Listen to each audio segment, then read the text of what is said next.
Today is Thursday, July 9th, 2015, and the title of today's rant will be What Congress Won't Do. Congress came back to session earlier this week from their 4th of July holiday, and they had a little voting on bringing down the flag at any federal cemetery and not selling, meaning the flag, meaning the Confederate flag, and not selling the Confederate flag at concession stands at national parks.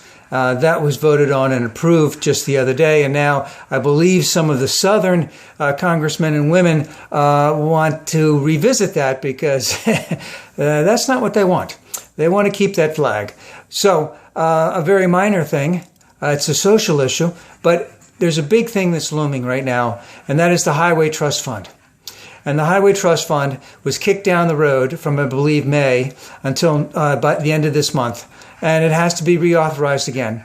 And what some of the Democrats and a few of the Republicans are actually trying to talk about and do is to have a 6-year funding. And that is that they haven't enough funding to go out for the next 6 years.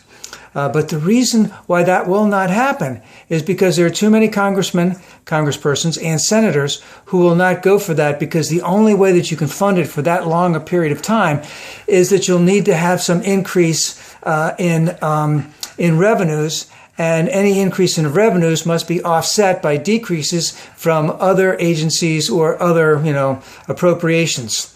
And Congress and the Southern Congress people and Republicans will not do that. The most obvious way to do that is to increase the gas tax and then to peg it to inflation, so that as inflation goes up, the gas tax will go up accordingly. And remember, the last time the federal gas tax was increased was, I believe, 1994. And if it had been pegged to inflation, which it should have been at that time, it would be approximately 12 cents more per gallon. Could we live with that? Yes, we can. Remember, gas right now is only $54 a gallon. It's way down from its peak about a year or so ago, which was about $115, not per gallon, per barrel. But this is the dilemma.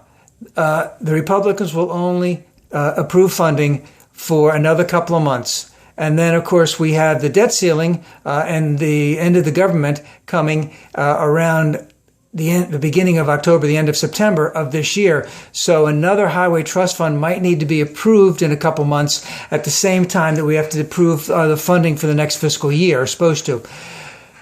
And as I said, the Republicans will not approve of any tax whatsoever, and the gas tax is the appropriate place to do it. And they won't even increase it 1 penny per gallon. Now, as I said, even some Republicans know that this is a terrible way to fund these things, because they take years to accomplish. They take years to set up in terms of all of the things that have to be done ahead of time, in terms of the planning, the drawings, the approvals, all the permits, everything to get something going. And to have funding cut off in the middle of a project is just absolutely horrific. But that's the way it's been going so far, in terms of it's just been pedaling along. We need more highway funding. We need highway funding for highways, roads, bridges, tunnels, etc. I believe that they said that we're in the tune of about $1 trillion short. We have thousands of bridges that are in dire need of repair. And our Republican friends do not love America enough to raise the gas tax to pay for these things for the next 6 years out.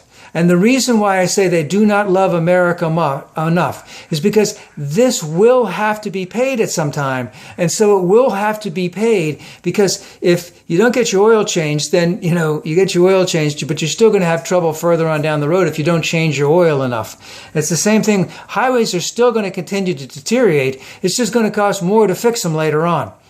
And bridges, it's the same way. So these are things that vitally need to be done. This is what government is for, is that we need to have these things done so that we can live, this is a middle class issue. This is something that needs to get done all the way around.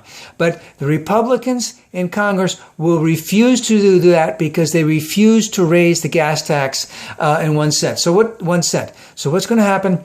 at the end of this month, it's going to get kicked down the road. And then it's going to get kicked down the road again because we're going to be coming up to the end of the year and we're coming up to a debt ceiling. And we could also have a government shutdown come up again. And if anyone thinks in any way, shape, or form that the Democrats are behind this at all, the Republicans have done nothing to try to improve anything in the United States.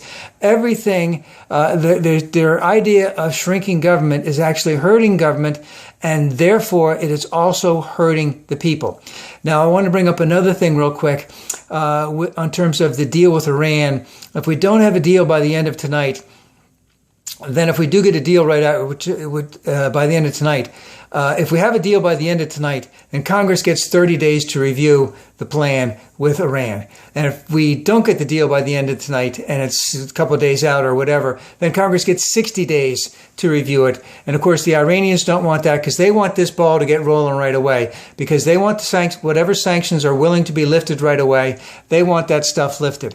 And remember, there are 5 other parties: the United States, France, Germany, United Kingdom, Russia, and China. They're all involved in this. Russia wants to sell arms to Iran. China wants to get oil from Iran. France, if I'm not mistaken, does a lot of atomic energy. They have a lot of power plants over there. They're the leader in atomic energy, so they could be providing a lot of stuff to them. So everyone has a reason to be there, and they want a deal. The Iranians want a deal. They're being crushed by the economic sanctions, and they know if they don't get a deal, it's going to hurt them politically at home. So everybody wants a deal. There always has to be a compromise. I don't know if the compromise is worth it or not. In some respects, I think that the Iranians are slowballing the whole thing, trying to get more and more concessions, because that's how you play the game. Everyone plays the game. And of course, anytime you have an agreement like this, everyone has to come out a winner. Don't know if that's really, really going to happen. I'd like to see a deal to be made. But as John Kerry said, if there is no deal to be made, if they can approve of our bottom lines, then we need to walk away. Now, the problem, if we walk away, is that we might not have the opportunity to have all of those partners that are involved with us to continue working on sanctions against Iran, because they've been doing this for a couple years. Iran's been doing this for a couple of years, and they don't want to do it for a couple more years. They want to start selling their stuff. Now remember, Russia's a big arms manufacturer.